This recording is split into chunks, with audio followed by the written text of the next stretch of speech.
Wishing you a wonderful Saturday morning, Dennis Newell.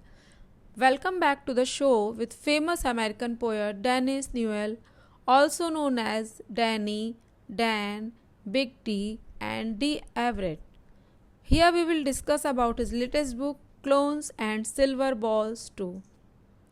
My first question for you, please tell us about you and your background. Hi, my name is Dennis Newell. I'm known as D. Everett Newell. I moved to New York State from Pennsylvania in 1967. Spent the rest of my life here in New York State. My writings basically are based on the different interactions and the people and events that I've experienced in my life. I try to be a simple writer. My poems are more words that paint a picture for people, if that makes any sense. Um, I'm not a rhyming type of poet. I'm more of a get a message across type of poet, have you will. What inspires you to write poetry? I've never been sure what my inspiration has been. I consider myself a conduit. Sometimes I just get an idea and the words just flow. I don't try to think about it too hard. They just show up. Sometimes people try ask me to write a poem about a certain subject and I can't seem to do that. It has to be freewheeling in my mind. It comes to me from somewhere else, and sometimes when I write a poem, it only takes like 5 to 6 minutes, and it's just there. Of course, I take time to edit and refine it, but the basic idea come out quick. When did you start writing poetry? I've always considered myself a man of words. I used to write like letters to the editor and different things like that, but never really focused on poetry until I went back to college, probably around 1999 or 2000. I went back to finish my degree, and I took some literature courses, and I fooled around then and found out that I sort of had a knack for saying things that made people emotive or got emotions from them. So I think that was the beginning of my career, and not too long after that, I hooked up with cyberwit.net, and I've been writing poetry pretty much ever since. Okay, Dennis. So happy to hear your poetry inspiration. My next question for you, what is the measure of success as a poet?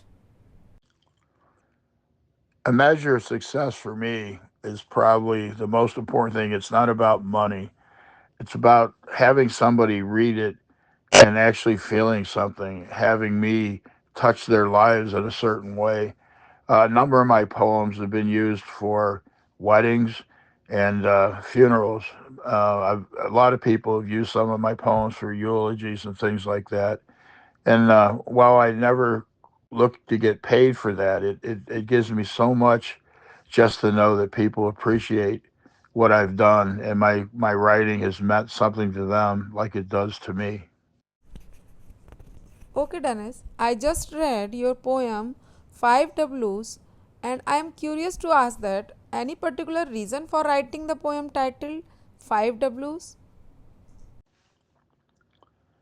I really don't have a reason for writing any of the poems that I submit for others to read. I just get an idea, could be an event, could be something I saw on TV. It could be a dream sometimes that I have, and that becomes my inspiration. And it's hard to explain why I write any particular piece. It just comes to me. I wish I could explain it better. I'm really confused sometimes as to where the source is. I am enjoying too much in poetry conversation with you. Please explain fiction or non fiction, which is easier? I guess in writing my poetry, they're both based on real events and some events made up in my mind. So I guess both fiction and nonfiction. Now, short stories, I tend to lean more to the fiction side of things. I love to write about fantasy. I like to create worlds and put characters in there that probably aren't that show anybody's norm, but they're basically fictions of my imagination, and I really get a charge out of writing stuff that is a little bit different than other people may write. Okay, your poems are based on your personal experience or other things such as facts. Yeah, of course, I write some things that don't affect me personally. I might get an idea on the newspaper or see something on TV, or just listening to somebody else's conversation and something may spark something.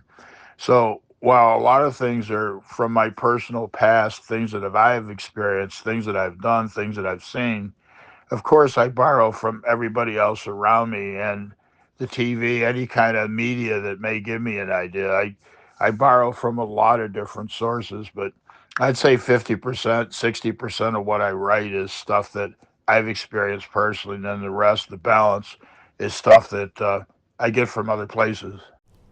Okay, now I am asking one personal question.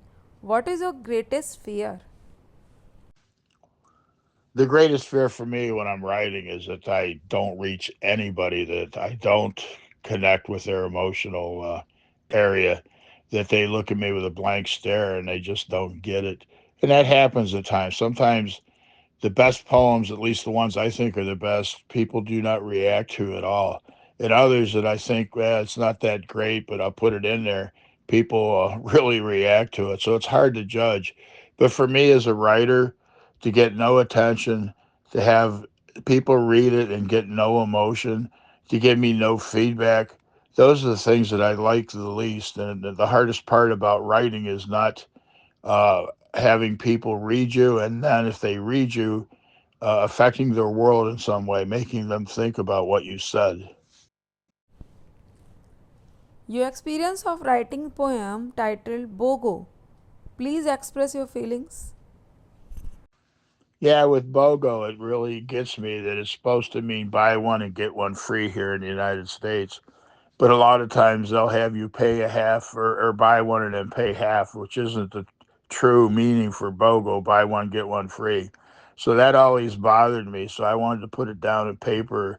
To me, it sounds ridiculous to offer to buy one, then get one free, and then tell you have to pay half for the second one. It makes no sense in my mind.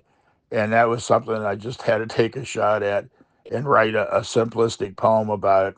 I don't know whether anybody else gets it or if it bugs anybody else, but that term BOGO means buy one, get one free, and then they don't, by definition, do that. Really bothered me.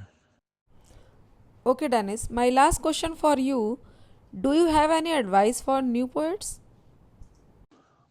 The advice I'd have for anybody, any new writer, is to write what you feel. Don't worry about criticism. Don't worry about comparing yourself with others. And don't worry about success. For we writers, success is measured in other things other than monetary. And if you think you're not successful because you're not making a lot of money, that's not always true. You can be very successful and still be penniless. We writers suffer through that, especially poets. Poets do not get appreciated as much as they should.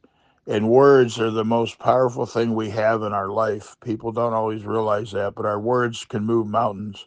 So I'd give anybody that is starting out writing to one, be patient, two, to believe in yourself, and three, to measure yourself and your success by anything other than monetary. Thank you so much, Dennis, for giving your valuable time for us. I am obliged for your kindness. This was Ruchi Agrawal, Managing Editor, Pegasus Literary. Thank you so much for giving me a few minutes of your time, and I appreciate the interview. Give my best to Karunish. He's always been good to me, and thank you for the thoughtful questions, and thanks for everything.